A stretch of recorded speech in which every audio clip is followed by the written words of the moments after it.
Hello guys, this is doctor Vandana Pandey और इस video में हम बात करेंगे the most important complain of the patients and clients which is gas, feeling full, पेट का फूलना, abdominal bloating, farting, flatulence and gastric trouble.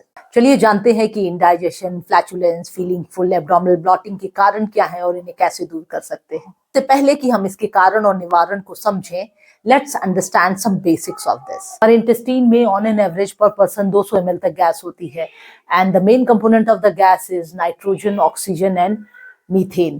And the smell of the gas is due to the sulfur containing compound which is hydrogen sulfide and ammonia. जब भी आपकी body में extreme gas होती है वो मेनली दो रीजन के कारण होती है.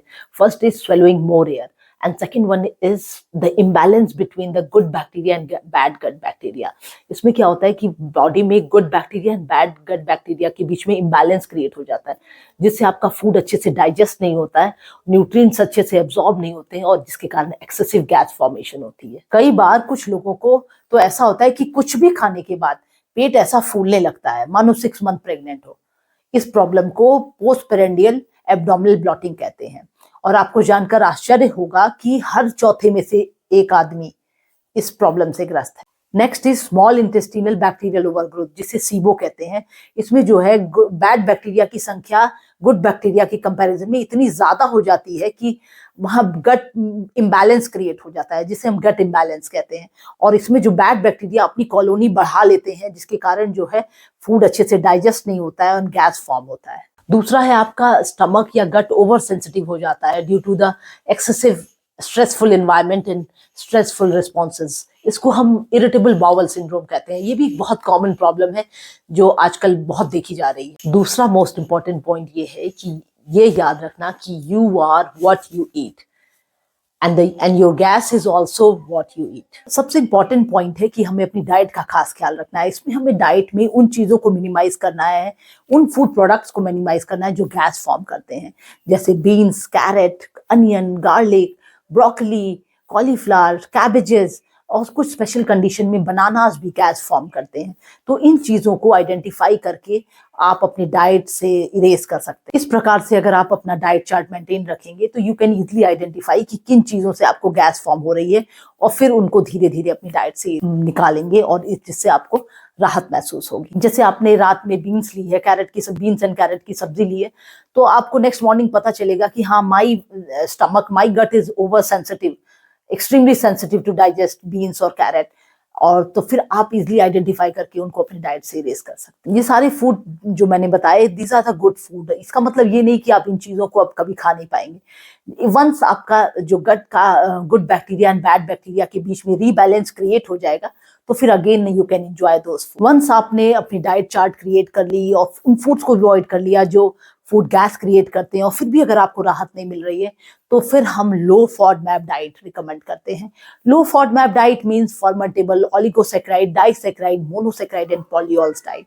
इनमें इन fermentable oligosaccharides and disaccharides and monosaccharides and polyols से रिलेटेड फूड प्रोडक्ट्स को डाइट से मिनिमाइज किया जाता है. रिसर्च स्टडीज से पता चला है कि the food rich in FODMAP can increase the sensitivity of gut and which can increase the symptoms of generalised fullness, bloating and flatulence. इसलिए मैं अपने पेशेंट्स एंड क्लाइंट्स को लो फॉडमैप डाइट लेने की सलाह देती हूँ. हाई फॉडमैप फूड्स हैं गेहूं, barley, milk, fermented foods, apple, pear, artificial sweeteners के अलावा जो भी फूड प्रोडक्ट्स मैंने बताए वो they are all good foods. इसका मतलब ये है कि आपका gut is over sensitive to digest those food that creates indigestion, bloating and IBS वाली शिकायत. अपनी डाइट में फाइबर सप्लीमेंट्स को ऐड करें जिससे जो आप अपने कॉन्स्टिपेटेड ना रहे. इसबगोल की भूसी इज अ गुड चॉइस. इसके अलावा कुछ ऐसे फूड प्रोडक्ट्स हैं, पर्सन टू पर्सन वैरी करते हैं कि इन फूड प्रोडक्ट्स मेरे बॉडी के लिए, मेरे डाइजेशन के लिए अच्छे हैं, तो उन फूड प्रोडक्ट्स को अपने डाइट में इंक्लूड करें. Adding fibre to your diet might not help you, they can worsen your symptoms and somehow अपनी बॉडी के हिसाब से ऐसे फूड प्रोडक्ट्स को अपने डाइट में इंक्लूड करें जो आपकी प्रॉब्लम्स को according to your gut, according to your digestion आप उन फूड्स को चूज करें जो आपको कॉन्स्टिपेशन से बचाए. Next important step is hydration.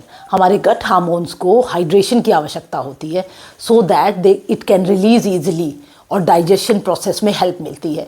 इसलिए हाइड्रेशन इज़ वेरी इंपॉर्टेंट। इसलिए हर व्यक्ति के लिए कम से कम 2 से 3 लीटर का पानी per day is very important for the proper gut function. Next step is add some resistance training and weight training on your daily basis, क्योंकि केवल वॉक करने से बात नहीं बनेगी, क्योंकि resistance training helps to increase your gut motility and this will also helps to increase your good gut bacteria.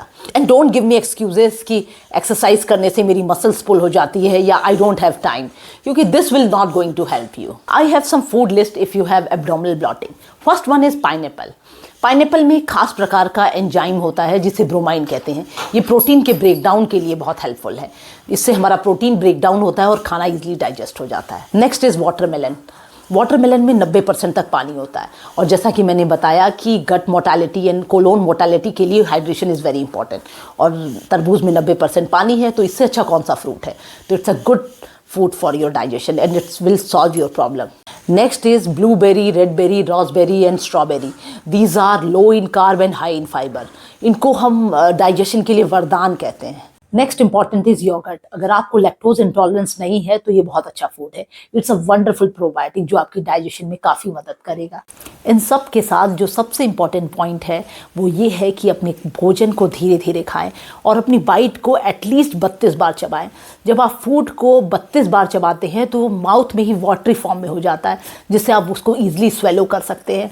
और अगर हम सब जानते हैं कि कार्बोहाइड्रेट का पाचन माउथ से शुरू होता है, अगर हम अपने कार्बोहाइड्रेट को माउथ में ही अच्छे से पचा लेंगे तो आपकी गैस वाली फॉर्मेशन प्रॉब्लम को काफ़ी राहत मिलेगी और गैस फॉर्मेशन नहीं होगी। दूसरा पॉइंट ये है कि कई बार जब हम बहुत जल्दी जल्दी खाते हैं तो हम ना चाहते हुए भी बहुत सारी गैस अंदर स्वेलो कर लेते हैं, जिससे भी गैस की प्रॉब्लम बढ़ जाती है। दोस्तों, अगर आप 40-45 साल के ऊपर हैं और आप इन सारी रेमेडीज़, इन सारी प्रोसेसेस को अपना चुके हैं और फिर भी आपको रिलैक्स नहीं हो रहा है, आराम नहीं मिल रहा है, तो अपने गैस्ट्रोएंटरोलॉजिस्ट से ज़रूर मिलें और अपना प्रॉपर चेकअप करें। दोस्तों, अगर आपको मेरा वीडियो पसंद आया हो तो प्लीज़ लाइक करें, शेयर करें, सब्सक्राइब करें। स्वस्थ रहें, मस्त रहें, खुश रहें। नमस्कार।